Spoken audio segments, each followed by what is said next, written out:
Hey, I'm Decathlon Gamer. Welcome back to PCM22. It's career mode, and it is episode number 7, and we are back in business. Now, here's the thing. I waited a week for Cyanide to get the save back to me and get it fixed. During that time, it became public knowledge through Discord, on the World Database Discord, and then as well within the comments section of the previous video and of my Pro Cyclist series, what to do. A handful of you, thank you for your input on that one. That's what got me going on looking on Discord, and we've been able to get the save fixed ourselves and back in business. I say ourselves as in the community. You helped out with that, so appreciate it. We are fixed. We're back underway. It's the 1st of October, and we are in the final race day on our team's calendar for this year. So let's go ahead and get that final race day out of the way, and then we'll go over a couple of things for the end of season, which is actually still a couple weeks away. The racing is behind us. The quick simulations got us no results. No spreads on any of that, as bad as the team is. But here's how things looked this year. Ineos on top of the team standings in World Tour, Continental, Alps, and Phoenix. And then we were a ways down, 63rd, 427 points scored. That is quite a bit higher, though, than where our team fit in. Out of 204, kind of the U23 teams, 204 teams, we had to have been probably around 180 to 185, maybe even 190 in terms of quality. There were teams that were worse than what we had at the start of this season. Not many. Really, really not many. I mean, that was one of those primary reasons why I picked the team was because they were in that very, very bottom tier of teams. Second reason, of course, why I picked them was my personal connection to having lived in the Marianas. It wasn't the southern Mariana as in Guam, it was the northern Marianas. Pretty much same difference, and I did spend time in Guam as well. But anyway, having lived there, that experience, that connection to that bottom tier team, and the uniqueness of essentially being out in the middle of nowhere, put them in position to be an excellent choice. Also, having as many riders on the team as it did set that budget up a little bit better for the future, and not making this a series entirely about finances like we've seen in some previous editions, essentially in my last two career mode series of the previous 2 years. This one gave us just a little leg up on the finances, and that, combined with still being a really, really bottom end team, was something I was looking for, and we have found. But speaking of having a little bit better finances, even though we didn't even tap into the potential budget for next year, we're finding ourselves in an interesting position. We'll take a look at that in a second, but here is the Super Prestige. On top, Ineos, Jumbo-Visma, UAE. For us, we're down here a ways. 83rd with 389 points.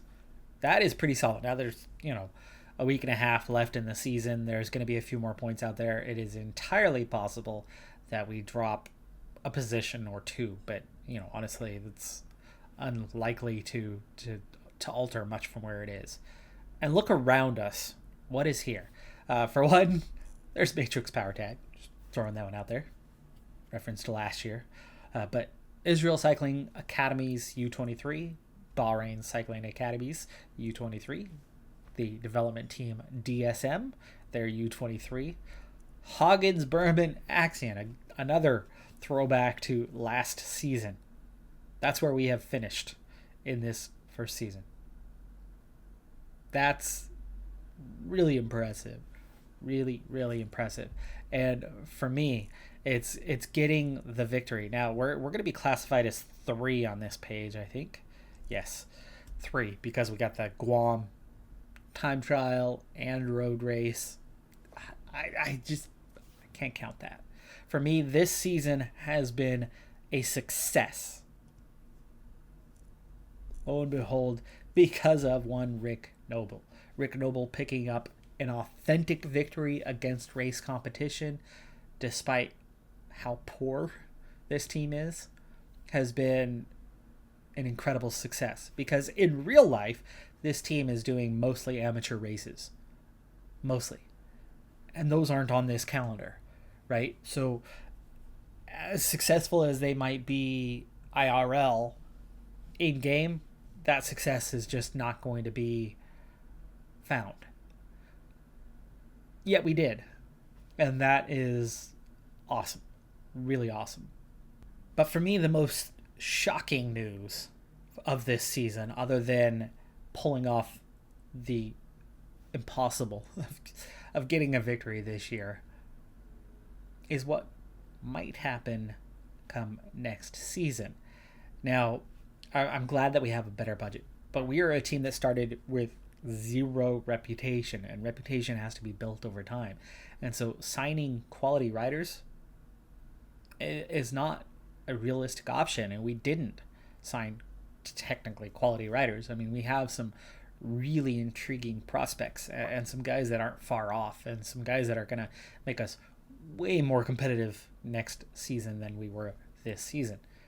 We are going to take a massive step in the right direction. But by massive step, it should have been strong continental. But there's a chance that we are going to be continental pro. That's how big of a jump we might be making. So Quickstep, Ineos, Jumbo-Visma look to be the strongest teams come next season. Now, of course, if you've played PCM for any lengthy amount of time, especially if you are pushing through multiple seasons in a career mode, as opposed to just really playing every race and just doing 2 to 3 years, once you get 6, 7, 8 years into a series, the database has a tendency to just get stronger and stronger and stronger every single year. And so what we're seeing right now with only a few teams at the 5.5 star range, and only seeing, a handful of teams. I mean, these guys are already getting down to 9/10 of that 4th star. Sorry, it's 4th star, 4.5 star range. They're still counting this as the 5-star range. But anyway, this is not what it's going to look like in a few years. And so us climbing that ladder and catching up, it gets so much harder to qualify for World Tour as you go on, because the database just gets stronger and stronger, deeper and deeper every single season. And so seeing a team DSM shy of 4 stars in a couple years, this is going to struggle to qualify for Continental Pro. So you can make moves pretty early on with the right riders, but without reputation, it's hard to make those moves. It's hard to get those riders. I would love to sign in Egan Bernal or Wout van Aert, right? You'd love to have those riders, but you can't, even if you do have the budget for them. Even if you start with a massive budget, if you don't have any reputation, you just can't sign those riders. And so there is a process. Look where we are right now. And this is higher than it was 3 days ago, which was also higher than it was a week ago, which means of my top 3, which is what your ratings are based on, the entire thing about your projection, long story short, take the top 3 riders on your team, the best 3 riders you have. They, in the database behind the scenes, have down to a decimal point an average rating. Take those 3, add their ratings together, average that out, and that's your team's index. That is what determines where your team is going to be placed within the divisions. So it's entirely down to your top 3 riders and how good those 3 riders are. You can ignore the entire rest of the team. You can literally have 3 riders on your team, and if they are 3 world-class riders, you will be in World Tour. We've seen 2 of those guys level up over the last week. And where we were just on the bubble, we are now pushing up just a little bit. But we are approaching 3 stars already. And we have a pretty serious chance, because we're down to just over a week left until the deadline, till the cutoff, till it's decided. We have a pretty decent chance of making Continental Pro next season. So we're going to look at two things. One, just how good are our 3 riders? Did somebody level up? And 2, who's still out there for any of these guys to sign? Because you can see just how tight it is. 2 Continental Pro teams just below us. There's 4 teams right there. There's 2 to 3 more teams that should have the budget remaining to make some signings. But who's out there? Who's available? Let's find out. It's 1 level up. It is 1 level up. Steininger, who we signed on a 1-year deal to get us a 3rd quality rider, who didn't really have much potential. He was already kind of as good as he's going to be, so we got him to boost us up a bit higher, to help build that reputation, to be a little more competitive in the first half of the season while we wait for riders to develop. Well, 1 has already made a huge step. He was a 3-star guy just a couple days ago, and that is Coop. Coop has jumped to a level 4 now out of your 6-star rating. Puncher hasn't even joined the team yet, but he has leveled up. So there is where our boost is, that has pushed us up higher than where we were. This guy might be pushing us into Continental Pro come next season. And you could see come next season, we're looking to be decent in the sprint, decent as punchers, tolerable in the other areas, certainly compared to the nothing. Our blue, there's not even a thing here. There's not even a mark. They are all at the minimum state. Nor the left-hand column, as that's our dossiers, but the right-hand column, the one over here. So this is all that's left. This is all that's left. There are only 2 riders remaining as free agents, and they're both decently aged. But there's only 2 riders left that are going to really boost anybody. Now, 3.5 stars could be a boost if it's your 3rd rider and you have 2 good riders. I'm not liking the chances of anybody moving ahead of us with what's available. So I hit continue and got called away 3 seconds later and had to go get ready for a soccer game anyway, so football. Came back after getting ready and after dealing with what I had to deal with. All of a sudden, it was January 1st. So your guess is as good as mine as what the results are. I have 154 unread emails at the moment. I'm just as curious as you are as to what division we are going to be in for this season. Let's get to it and find out what happened. A lot of these are missed Shimano sponsorship renewals, which I think in the end did end up happening on its own organically, as you can't have nothing. Winner of the Cyanide Trophy, Pogacar. No surprise there. There's our new budget, 112. It's a pretty decent start on the budget. Be year 2 and already at that. Okay, here we go. Divisions 2023. Continental Pro. Our ranking was 32nd. 32nd in the rankings. Okay. Wow, straight to Continental Pro. It's going to be a tough year again, I think. Starting with finances for the year, so we're on 112. A good season will give us 123. A super success will get us up to 134 for next season. So an increase of 22,000, which isn't a massive increase by any stretch of the imagination. And that it's entirely possible that we would move on to a new sponsor next year or likely the year after. As we are going to have limitations with this sponsor. We're not going to stay here forever. National Road Championships, France, really? Top 10? That's possibly going to be a big ask, as assumingly we're only going to have one French rider, and it's certainly no Alaphilippe or Pierre Latour. A couple stage wins, Mont Ventoux, which we did not build up in climbing, so that's going to be hard to get a top 10 in. it's looking like we're going to have a difficult time with sponsor objectives this year. Again. Very much again. Of course, the good news entering this year is even though, yes, we are jumping a division, the team did get significantly better. For Dyke was our best rider. He was a 2-star guy. He reached 2.5 at the end of the season. Noble and Degares both growing to 2-star guys. We're supposed to get a top 10 in France with Degares.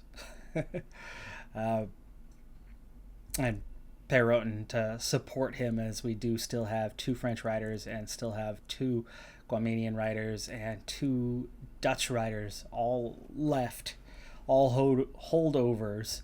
And we'll have a few expiring contracts except for Oingering this season from that group. We also have expiring this year a one and done with Steininger, so we can get after a different Austrian rider. We could potentially sign him to another 1-year contract if need be, if we don't find anybody else, if we still like him over others. He was signed to be a top 3 guy, ended up being only 4th. Brief team comparison, very brief here, but flat ratings.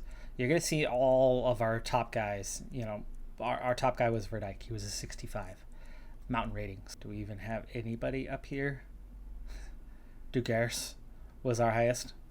58. Hill rating. All new guys. Even the time trialing, which has not been a focus. Degares was the only one up here. 64 before. Cobble rating. We've got a few guys that are going to be, okay-ish. Sprint. Definitely an area where we are much stronger than we were. Dyke was the top guy, and this was the strong suit of the team. And he is only 6th. This is where we're investing in better staff this season. We'll take care of that in a moment, but I'm going to assign our scouts to the same areas as they did last year, as they are already a little bit stronger in those areas. It's going to give us full coverage of Asia and a good part of Europe, and that's certainly a good thing in terms of scouting young talent. The other nice thing about retaining those 4 scouts, as you can see here, is even though our knowledge wasn't high by the end of the year with mediocre scouts, it's better than it was a year ago, meaning they're going to find talent at a better rate quicker than they did last year. So it is going to be a step up. Retaining staff is definitely good, though better staff is still better staff, but retaining staff is better than losing and replacing of a similar level. And the big thing that I wanted to do for this year to get into, even though the U23s are, it's a system that I've avoided for quite a few seasons, and I've had numerous comments going on for the last couple of years requesting getting into the U23s and having a team. Honestly, I don't think it serves a huge purpose, and it's not the most useful element of the game. But it is the year. I just want to see where this new youth system is going, and so we are going to set things up. Operating costs $10,000 a month. That's going to be expensive, but yeah, it's okay. We'll get into that. So at least for the time being, we automatically drafted 10 riders into the roster, and you could say only one of them actually has much potential at all. I think we already have a Norwegian rider on the squad. I'm pretty sure we signed one. So the likelihood of getting any of these guys is pretty much this giant donut hole, but we'll see. I hear there's a draft thing. We'll see how that plays out over the course of the year. That's what I'm curious about more than anything else.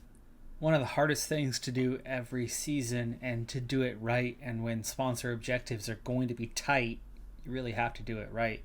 So I just put in the time to evaluate the team, see who's the best in various disciplines, which of course that evolves over the course of a season, especially when you have young riders who have high potential and are going to get some rapid level ups. But you still get a pretty good picture of who your climbers are, who your sprinters are, etc.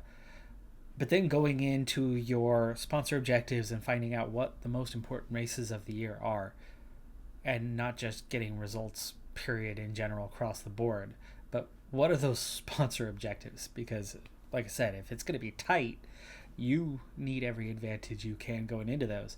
So wiping out your objectives page and starting from scratch and building your objectives is a challenge, is tricky, and requires quite a bit of time and effort. Now, by the way, I'm going to have a tutorial on this one in the near future, over the next couple of weeks, for those of you who are wondering how to do this. But what I have been able to do is go through and add these in, and where we have, say, 3, they're all within a handful of days of each other. Where we have 4, we're talking about national championships and a couple of races, again, all within about a week are those 4 races. So it's tight, because if you have objectives and then you have objectives and they're spread out, over the course of a wide range, you're going to run into problems. You're going to run into some pretty big problems. And so we've taken a chance in a couple of places, but otherwise we're really keying in just on some key objectives and not going over the top, over the board, where we're going to deal with some serious fatigue throughout the season. Because especially this season, I have 10 riders, along with a few domestiques, the best riders left over from last year.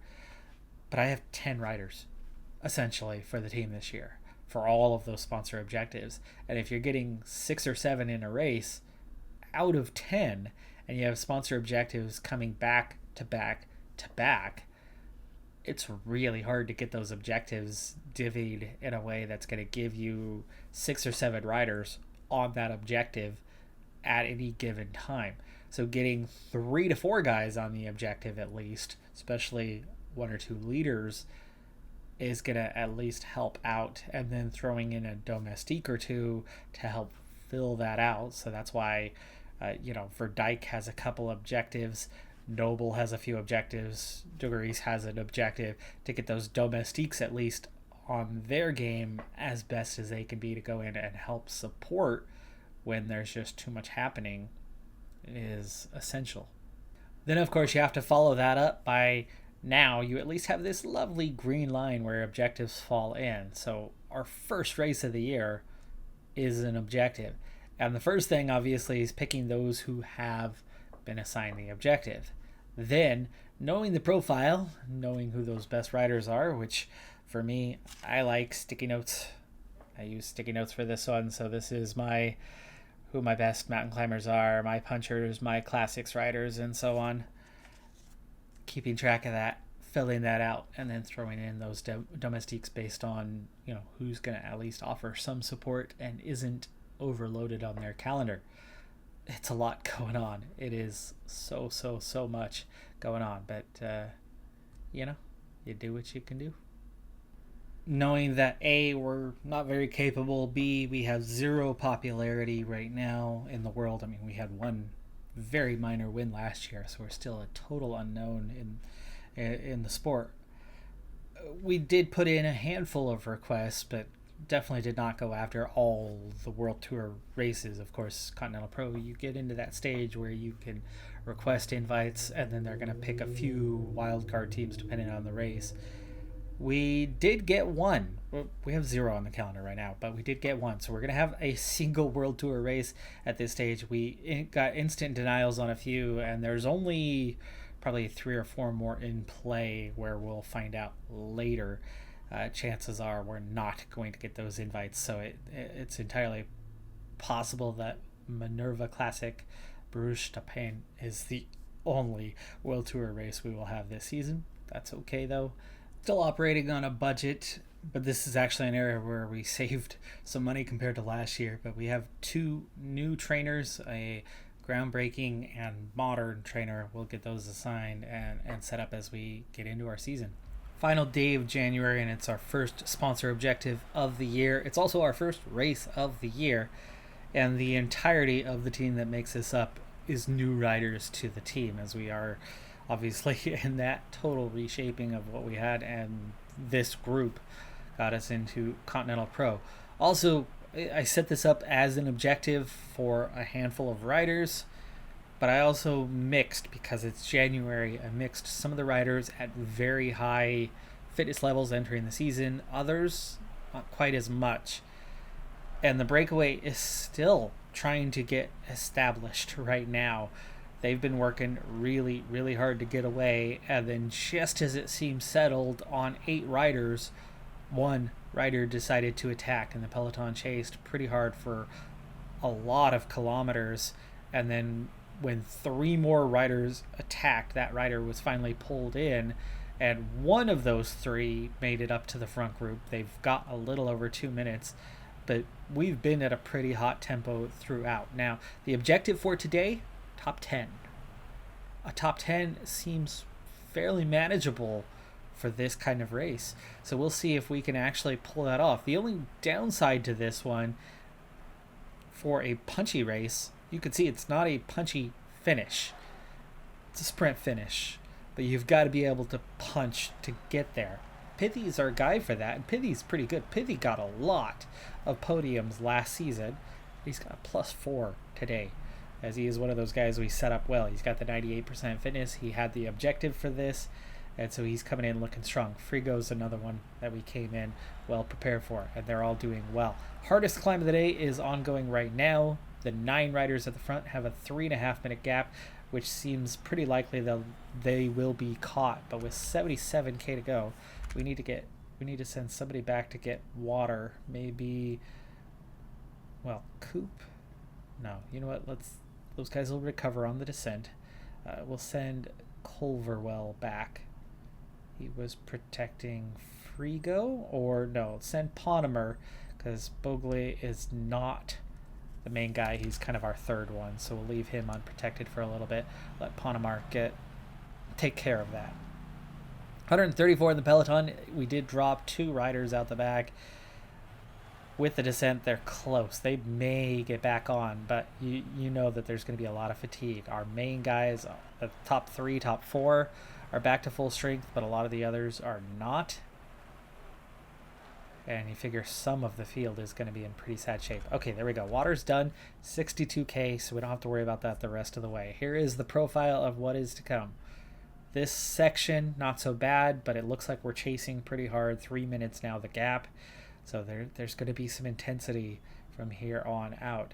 And quite a bit of climbing to do. I do not see this Peloton remaining intact. Those 2 riders did not get back on, by the way, so we'll never see them again. And I have a feeling there's going to be quite a few riders going out the back before too long here.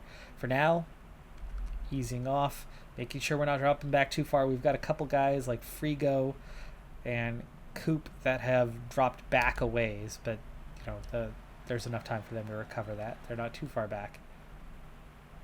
We don't want to waste energy right now. We are still in conserve mode. Here comes that recovery. Setting ourselves up. Down to 116. We pulled back a minute on the breakaway. And with the intensity, I would imagine that breakaway is not going to fare well. They are going to struggle. They're going to blow up for sure at some point, because we've been chasing hard. It's been a hard race, which means they've had to go hard. They've not been given much of a rest. Now, this next climb's not terrible, but it's the one right after that absolutely is. Ponemer, definitely not going to last long. Coop needs to get up here behind Bogley, ready to take over on protection. Looks like we might only have 3 or 4 guys left by the time we get to the final climb or 2. I think this climb's going to start to blow the field up.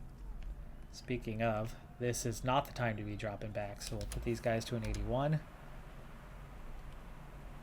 You get a little descent here, a little bit of time to recover position, but you don't want to be too far back. Time to commit a little more energy. Yeah, it's a short climb. We're okay. Ponemer is dropping, though. Ponemer is out of the picture. Yeah, Ponemer's too far back to affect things. And just 101 riders, and this is the hard climb coming. So this is our time to get ready. Get up to about an 87 now. A lot of these guys are more punchy than climbers anyway. Maybe 88. Here we go. 101 riders chasing 9. Still a minute and a half gap. But here comes that intensity. This is where I expect, yeah, front group already. First rider dropped. ×2 speed for a little bit here. Intensity of the chase, breaking up the front group. Gap is getting smaller. Culverwell, it's a little late. He is protecting Frigo. We will get Coop to switch off as soon as Culverwell is out of energy. And we're seeing a couple riders going clear.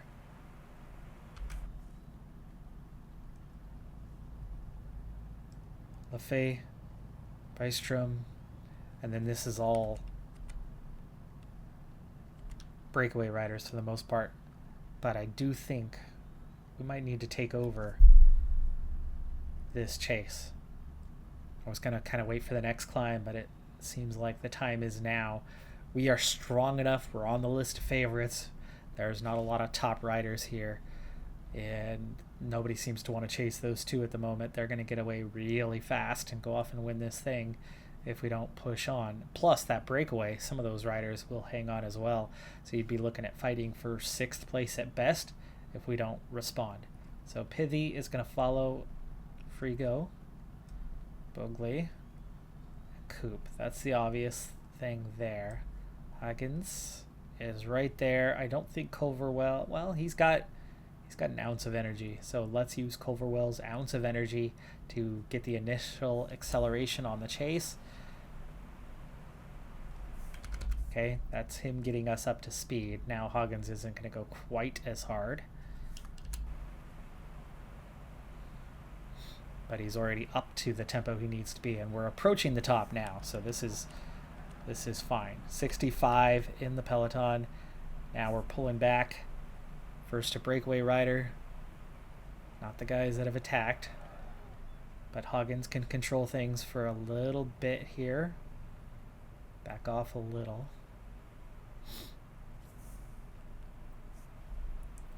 Culverwell.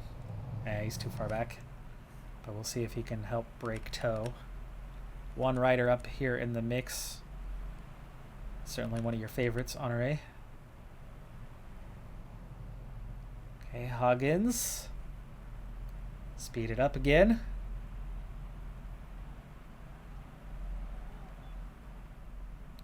Looking at this, thinking Coop takes over for the next climb. I mean, you know, Huggins has enough to just get you through. He's over the top. He's over the top, but he'll be able to keep pushing on, right? Nance Peters is here. Dang. But we're down to 46. And Huggins is done. On to Coop. And there's your main group. The 2 or 3 guys that broke away are just right there. Prodholm, got to watch out for him. Okay, let's go 94 for now, as Coop's going to come take over early in this climb, which means it's going to put a lot of pressure on these guys. Down to just 45 in this chase. 17k to go. Trying to set up Frigo and Pithy. Pithy is our sprinter. There's still some catching to do. Coop, nearly done. Give me your 99 for a moment. How far are we on this climb? On to Bogley. On to Bogley. It is time. It is time. We'll go 97 with Bogley. And Coop, try to get onto the back. Let's give these guys the freedom to do their own thing. We'll get a look at how small this field is. 28 left. 28 left. 25 left. We've done really well to split this field up, but there are still 4 riders to chase down. Bogley, outer red bar, but keep pushing on through the flat here. And we've caught those 3. We're down to Anderson. Anderson, not a strong rider. This is probably the last breakaway rider, Barrador rating. But Bogley is not chasing particularly well at the moment. Frigo, Gel. He will attack when we get into this next climb. Bergodow trying to get clear. He does get clear slightly, and we're into it. So now Frigo. We're going to soft sprint down to 19. Down to 14. Down to 13, and the breakaway's been caught. And Frigo attacking over the top. Okay, sprint again. Pithy. 9K to go with a bit of a descent here. Just 13 riders left in contention, so our top 10 looking very good as we have 2 of 13. Only 11 riders. Bogley is here too. Holy cow. Okay. Let's change this up. Sprint. Yeah, it's your lead out guy. It's not that technical of a descent, so Bogley can push fairly hard. Frigo's gonna sit up. I have 3 out of the 13 riders. All we have to do is literally beat 1 and we get our top 10. Right now we are definitely thinking about trying to set this up for a win. Pithy, Gel, Bogley. Okay, attack a little harder now. 5K, still descending. 5 kilometers remaining. Okay, he's out of sprint, but he's still pushing on, and now he's out. Okay, back to Frigo. Look at how well these two have recovered. Frigo going 99, keeping the pressure on these guys. They're going to really struggle. 2.8. 2.4. Sprint for Frigo. Because it was still descending and leading out Pithy here. Into the final K, but Pithy. Frigo, right, took a lot out of Pithy too, but we're down to 900 meters. DeGent, not Thomas, but DeGent's not going to be the easiest one to beat here. Bystrom hanging back, and look how far these guys are. We're looking at a podium here. Pithy, can he compete for the win? Pithy towards the line. He's out front, but he's out of red bar, but he is gonna win. We win the opening race of the year. All right, Lawrence Pithy, 1 in the books. Sponsor objective, super success. It's a good start because we are going to have some really tough challenges this year. There are some manageable ones like this, but not many. There's going to be some super tough ones. That was not a terribly weak field. Van Sevenant is here. Ryan Gibbons is here. Nicola Conchi. Thibaut Pinot was here. Lafay, of course. There was some semi-talented opposition in that one, and we just claimed victory. Very well set up. Very well done. 1 win in the books already this year. We've matched our win total from last season. All right, folks. Well, we are back in action. I'm going to be releasing a lot of PCM22 career episodes in the coming weeks. A lot. To an extent, anyway. I just had the daycare that I own. We just had our summer program a couple of days ago. So I've been super busy. But we've got this fixed. We've got it back. Yay! I'm going on vacation for 5 days this coming weekend. I have to record, and I have 0 content besides what I'm finishing with this episode right now. I'm going to get as much recorded as I can for this, maybe a couple tennis manager episodes, my pro cyclist episodes. I'm going to record as much as I can, but I have a few days to record, edit, render, and post a week and a half worth of content as best I can. So I will get out as much as I can for that stretch, spread out. Plus, the giveaway for the 4 keys is going to begin with the Tour de France, and I will give away that first key while I am on vacation. Yes, I am going to do some work from Hawaii. I hope you appreciate the effort that I'm going to be putting in for that, because yeah, taking me away from a Hawaii trip for a little bit to do a giveaway based on the Tour de France. Hop on over to my Twitter. It's not large. You have good odds of winning a key. You have fairly good odds to win a key. So get over, follow me at Decathlon Gamer for that chance to get a to get a key for Pro Cycling Manager 2022. I have 4 of them to give away. All right, that does it for this episode. Like, comment, subscribe, and I'll see you next time. Have a good one. Be safe out there. Bye for now.